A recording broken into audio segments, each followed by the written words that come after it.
नमो भगवते वासुदेवाय. तर आपण श्रीमद भागवत महापुराण पाहत आहोत आणि त्यातील हा आपला 11व्या स्कंदातील अध्याय 9व्या अध्यायामध्ये आपण अवधूतोपाख्यान कुर ते भुंगा अशा 7 गुरूंची कथा पाहणार आहोत. अवधूत म्हणाले, माणसांना जी वस्तू आवडते तिचा साठा करणे त्यांच्या दुःखाला कारणीभूत ठरते. ते ओळखून जो साठा करत नाही तो अपार आनंदाचा अनुभव घेतो. मांसाचा तुकडा चोचीत धरलेल्या कुर पक्षावर स्वतःजवळ मांस नसलेले दुसरे पक्षी तुटून पडले तरी त्याने मांसाचा तुकडा फेकून दिला. तेव्हा तो सुखी झाला. संग्रह करणे हे संकटाचे मूळ आहे. ही शिकवण कुर्राकडून घ्यावी. ज्याप्रमाणे बालक स्वतःशीच रममाण होतो, त्याला कोणतीही काळजी नसते, त्याचप्रमाणे मी सुद्धा आत्मानंदात मग्न असतो.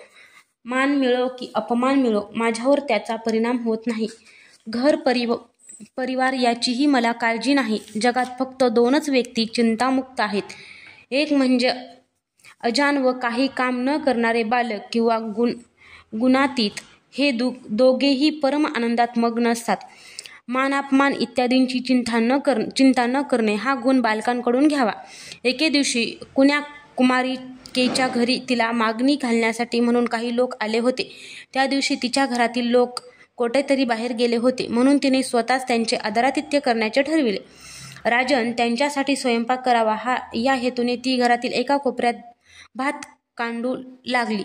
त्यावेळी तिच्या मनगटातील बांगड्या मोठ्याने वाजू लागल्या. या आवाजावरून घरात धान्य नाही हे पाहुण्यांना कळेल हे लक्षात घेऊन तिला अतिशय लाज वाटली आणि तिने एक करून सगळ्या बांगड्या फेकून टाकल्या. शेवटी दोन्ही हातांमध्ये 2 बांगड्या राहू दिल्या. ती पुन्हा भात कांडू लागली, परंतु त्या 2 बांगड्याही जेव्हा आवाज करू लागल्या तेव्हा तिने आणखी 1 बांगडी फेकून टाकली.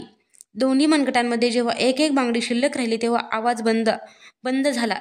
हे शत्रूंचे दमन करणाऱ्या त्या वेळी लोकव्यवहार जाणण्याच्या इच्छेने मी सुद्धा तेथे जाऊन पोहोचलो. मी त्या प्रसंगातून हे शिकलो की जेव्हा पुष्कळ लोक एकत्र राहतात तेव्हा त्यांच्यामध्ये कलह होतो आणि जेव्हा 2 जण राहतात तेव्हा सुद्धा गप्पा गोष्टी होतात. म्हणूनच साधकाने कुमारिकेच्या बांगडीप्रमाणे एकट्यानेच राहिले पाहिजे. या प्रसंगातून मुनीने एकट्याने राहावे हे कळते. आसन आणि श्वास यांच्यावर विजय मिळवून वैराग्य व अभ्यासाने आपले मन ताब्यात आणावे. यानंतर सावधपणे ते एका लक्ष्यावर लावावे. जेव्हा परमात्म्यामध्ये मन स्थिर होते तेव्हा ते हळूहळू कर्म वासनांची धूळ झटकून टाकते. होता होता सत्वगुण वाढून रज तम नाहीसे होतात. अखेर जसे इंधन नसलेला अग्नी शांत होतो त्याप्रमाणे मन शांत होते. अशा प्रकारे जेव्हा चित्त आपल्या आत्म्यामध्येच स्थिर होते तेव्हा त्याला आत बाहेर अशा कोणत्याही पदार्थांचे भान राहत नाही. मी असे पाहिले होते की बाण तयार करणारा एक कारागीर बाण तयार करण्यात इतका मग्न झाला होता की त्याच्या जवळूनच सैन्यासह राजाची स्वारी निघून गेली तरी त्याला तिचा पत्ता लागला नाही. बाणकर्त्याकडून एकाग्रता हा गुण घ्यावा. मुनीने एकटेच राहावे. राहण्याच्या ठिकाणाविषयी ममता नसावी. सावध असावे. एकांतात किंवा गुहेत राहावे. बाह्य वेशावरून स्वतःला कोणासमोर प्रकट करू नये आणि कमी बोलावे. या अनित्य शरीरासाठी अपार कष्ट करून घर बांधणे निरर्थक आहे. उंदराने तयार केलेल्या बिळांमध्ये साप आरामात राहतो. सापाच्या उदाहरणाने साधकाने घर वगैरे बांधू नये हा धडा घ्यावा. आपल्या मायेने एका नारायण देवांनीच निर्माण केलेले हे विश्व कल्पाच्या शेवटी आपल्या कालशक्तींद्वारे स्वतःमध्येच विलीन करून सर्वांना आपल्यात घेऊन स्वतःच्या आधारावर ते एकमेकावे द्वितीय होऊन राहिले. प्रकृती आणि पुरुष या दोहोंचे नियामक असलेले तेच आदिपुरुष जेव्हा आपल्या कालशक्तीच्या सामर्थ्यांनी या सत्वादी शक्तींचा साम्यावस्थेत येऊन जातात तेव्हा सर्व कारणांचे परमकारण असे ते एकटेच असतात. ते केवळ अनुभवस्वरूप व आनंदाचा पुंज आहेत. तेथे प्रकृतीची कोणतीही उपाधी नाही. केवळ आपल्या सामर्थ्यानेच ते आपल्या त्रिगुणात्मक मायेमध्ये क्षोभ उत्पन्न करतात. हे शत्रुसूदना त्या मायेद्वारे ते सर्वप्रथम सूत्राची क्रियाशक्ती प्रधान महतत्वाची निर्मिती करतात. ते सूत्रच 3 गुणांचे कार्य आहे. तेच साऱ्या विश्वाची अहंकारत्व द्वारा निर्मिती करते. त्यामध्ये हे सगळे विश्व आत बाहेर व्यापलेले आहे. त्यांच्यामुळे मनुष्य जन्म मृत्यू चक्रात फिरत राहतो. ज्याप्रमाणे कोळी कीटक आपल्या हृदयातून तोंडांच्याद्वारे तंतू बाहेर टाकून जाळे पसरतो, त्यातच विहार करतो आणि पुन्हा ते गिळून टाकतो, त्याप्रमाणे परमेश्वर सुद्धा आपल्यापासून या जगाची उत्पत्ती करतात, जीवरूपाने त्यामध्ये विहार करतात आणि पुन्हा ते आपल्यातच लीन करून घेतात. विश्व आणि ब्रह्म एकरूप आहे हे कोळ्याच्या जाळ्याच्या दृष्टांताने स्पष्ट केले आहे. जर एखादा स्नेहाने, द्वेषाने किंवा भीतीने सुद्धा बुद्धिपूर्वक आपले मन एखाद्या ठिकाणी केंद्रित करील तर त्याला त्या वस्तूंचे स्वरूप प्राप्त होते. कुंभार माशी एखाद्या किड्याला पकडून आणून त्याला भिंतीवरील मातीच्या घरात बंदिस्त करून टाकते. बाहेरून वारंवार येऊन त्याला भू भू करून घाबरविते. तिच्या भीतीने चिंतेत चिंतन करीत करीत ते आपल्या पहिल्या शरीराचा त्याग न करताही तिच्यासारखाच होतो. त्याप्रमाणे कोणत्याही प्रकारे का होईना परमात्म्याचे सतत चिंतन केल्याने मनुष्य सुद्धा परमात्म्याला प्राप्त करतो. हे ज्ञान किड्यांपासून घ्यावे. राजन, अशा प्रकारे मी इतक्या गुरूंकडून हे ज्ञान घेतले. आता मी आपल्या शरीराकडून जे शिकलो ते तुला सांगतो. नीट ऐक. माझा हा देह सुद्धा माझा गुरुच आहे. मला हा वैराग्य आणि विवेकाचा उपदेश करतो.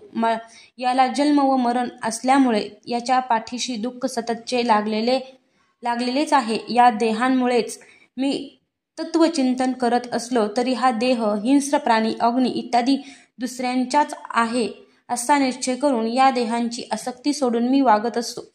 जो मनुष्य पत्नी, पुत्र, धन, दौलत, पशु, सेवक, घर, आप्तेष्ट यांची वाढ करीत त्यांच्याकडून ज्या देहाला सुख मिळेल अशी इच्छा बाळगून त्यांचे पालनपोषण करतो आणि अतिशय कष्ट करून धनसंचय करतो, तोच देह शेवटी बी निर्माण करून झाडाने नष्ट व्हावे त्याप्रमाणे आपल्या पुढच्या जन्मासाठी कर्मरूप बीज तयार करून मृत्यूला कोटाळतो.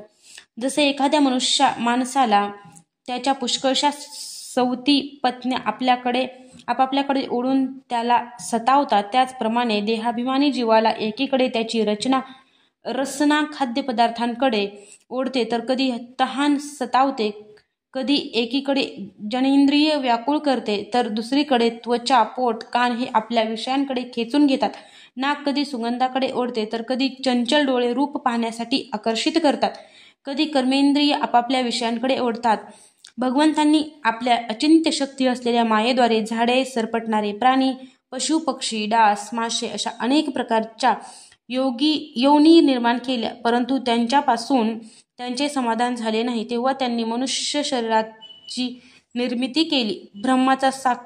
ब्रह्माचा साक्षात्कार करून घेऊ शकणाऱ्या बुद्धीने युक्त अशा याची रचना केल्यावर त्यांना आनंद झाला.